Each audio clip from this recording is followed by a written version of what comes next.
ভগবান বলে যখন তুমি হেরে যাবে মনে হবে বা দুঃখ পাবে মনে হবে, তখন তিনটে কথা মাথায় রাখতে হবে।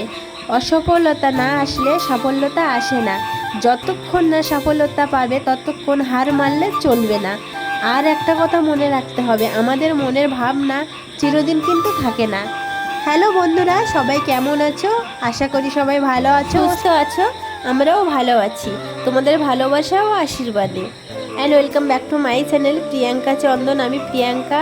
আমার নতুন একটা ভিডিওয় সবাইকে অনেক অনেক স্বাগত, অনেক অনেক ভালোবাসা। চলো আজকের দিনটা শুরু করা যাক। জানো তো, সারা রাত কারেন্ট ছিল না, ফোনে চার্জ ছিল না একদম। তো সকালবেলা ফোনটা চার্জে বসিয়ে আশিবাসি সব কাজকর্ম সেরে নিয়েছি। নেওয়ার পরে স্নান করলাম, করে ঠাকুর ভোগ দিলাম, দেওয়ার পরে রান্না করব। আর এই সাইডে দেখো চন্দন ঘাস পরিষ্কার করছে। আগের একটা ভিডিওয় বলেছিলাম না, এখানে একটা বাগান করব। যেমন কথা তেমন কাজ, বাগান তো করে ফেললাম, কিন্তু এত ঘাস হয়েছে, গাছের গোড়া একদম এঁটে দিয়েছে ঘাসে ঘাসে। তো সেই জন্য ঘাসটা পরিষ্কার করছে, গাছের গোড়াটা একটু ফাঁকা করে দিচ্ছে যাতে হাওয়া বাতাস রৌদ্র পায়, সেই কারণে। কারণ না পরিষ্কার করে দিলে তো ফল হবে না। অনেক রকমই সবজি লাগিয়েছি, কুমড়ো লাগিয়েছি, উচ্ছে লাগিয়েছি, ঢ্যাঁড়স, শসা, মানে নানান রকমের সবজি লাগিয়েছি, ওই একটা দুটো করে লাগিয়েছি।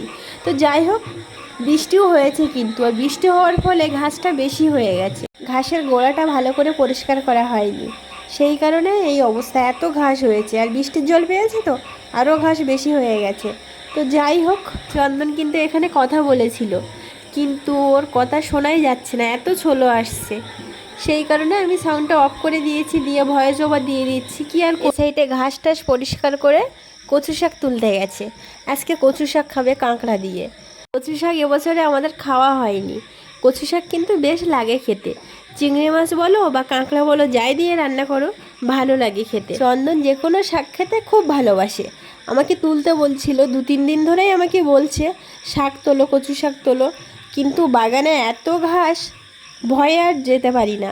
সাপ পোকার ভয় খুব। দেখো ভিডিওই বুঝতে পারবে কতটা ঘাস এঁটে গেছে একদম ঘাসে ঘাসে। হাঁটা হয় না তো, সেই কারণে আর পরিষ্কারও করা হয় না। এই সব জায়গায় তো সাপ থাকার ভয় বেশিই থাকে। তো যাই হোক, ও কচু শাক তুলে নিয়ে এসছে, আমি এখান থেকে নিচ্ছিলাম শাকটা। ওকে বলছিলাম যে তুমি একেবারে কেটে দাও ওই হাতে, কারণ কচু শাকে তো দাগ আছে, দাগ লেগে যায়, হাত ফাত কেমন একটা কালো কালো হয়ে যায়। তো সেই কারণে ওকে বলছিলাম। তো বলছে আমি দিচ্ছি, তুমি রাখো, আমি যাচ্ছি। আর এই সাইডে সবজি কাটতে বসে গেছি। আর এই দেখো নদীর কাঁকড়া, এই কাঁকড়া কিনেছিলাম, কিন্তু 2টো উঠে চলে গেছে রাত্রেবেলা, আর 4টে আছে।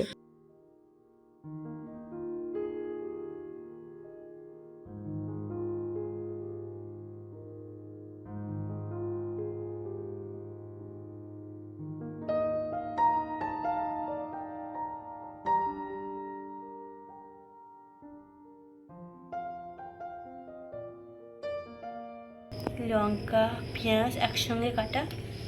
এটা কচু শাক সেদ্ধ করে রেখেছি। এটা কি একটা শাক, যাই হোক, এটা কুমড়ো আলু পুঁই শাকের ডাঁটা দিয়ে হবে। আর এটা লাল শাক। কাঁকড়া, এটা কাঁকড়া, কাঁকড়ার ঠ্যাং, আদা, লাল শাকের ডাঁটা, ডাঁটাটা যাবে কুমড়োর সঙ্গে। তো চলো রান্নাটা করি। এই সাইডে দুধ জল দিচ্ছি গ্যাসে, এই সাইডে ভাত হয়ে গেছে। 1 hour later. রান্না হয়ে গেছে। তো এই দেখো আজকের মেনু, আগেই তো বলে দিয়েছি, তবুও আর একবার বলছি। কুমড়ো আলু ডাঁটা কাঁকড়া দিয়ে চচ্চড়ি, কচু শাক কাঁকড়া রান্না হয়েছে, আর হয়েছে লাল শাক ভাজা।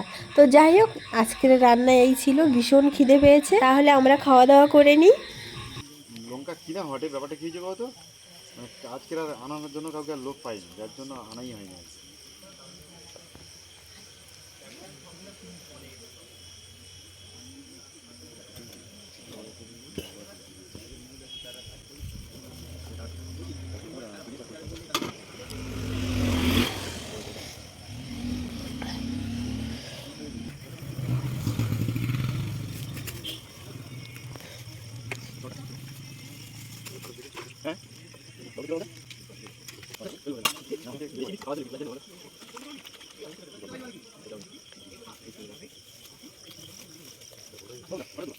এই সাইডে চন্দন টিভি দেখছে আর ফুচকা খাবে, তার জন্য তো দেখতেই পেলে একটু আগে ফুচকার দোকানে ছিল। ফুচকা নেওয়ার জন্য। কে চন্দন ছুটিতে আছে, কালকে থেকে ডিউটিতে জয়েন করবে, তো সারাদিন সেই কারণে বাড়িতে দুপুরবেলা খাওয়া দাওয়ার পরে ঘুমিয়েছিলাম। আর বিকালে তেমন একটা কাজও নেই আজকে। দুপুরবেলা খেয়েছি 3টের দিকে, তাহলে বলো কার কাজ থাকে 3টের দিকে খাওয়ার পরে। আর খুব কষ্ট হয়েছে জানো তো। এই যে এখন ফুচকা খাচ্ছি, রাতের বেলা কখন ভাত খাবো ঠিক নেই। এখন তো 7টা বাজে আর এখন ফুচকা খাওয়া হচ্ছে। তো যাই হোক, আজকের ভিডিওটা কেমন লাগলো অবশ্যই জানাবে। কিন্তু ভিডিওটা এখানে শেষ করছি।